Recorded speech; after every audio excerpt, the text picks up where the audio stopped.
అధ్యక్ష, ఈ మధ్య కొన్ని పత్రికల్లోనూ సోషల్ మీడియాలోనూ నెల రోజుల్లోనే 30 రాజకీయ హత్యలు జరిగాయనే ఒక వార్త ప్రసారం అవుతుంది. ఇది ఎంతవరకు నిజం? దాంట్లో అవాస్తవాలేంటి? ఈ విషయంపై ఆంధ్రప్రదేశ్ రాష్ట్ర ప్రజలందరికీ వాస్తవాలు చెప్పాల్సిన అవసరం గౌరవ మంత్రివర్యులకు ఉందని నాకు అనిపిస్తుంది అధ్యక్ష.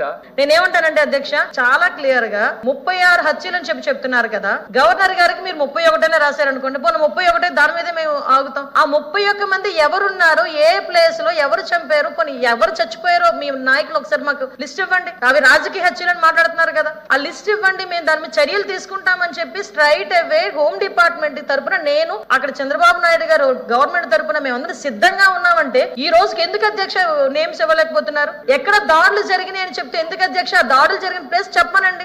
ఒకవేళ మా దృష్టికి రాలేదేమో, మా పోలీస్ డిపార్ట్మెంట్ దృష్టికి రాలేదేమో, ఒకసారి మీ దృష్టిలో ఏమైనా ఉంటే చూపించండి, ఒకసారి మేము చర్యలు తీసుకుంటాం అంటే ఈ రోజుకి కూడా అది లేకుండా పైగా రాజకీయంగా మా మీద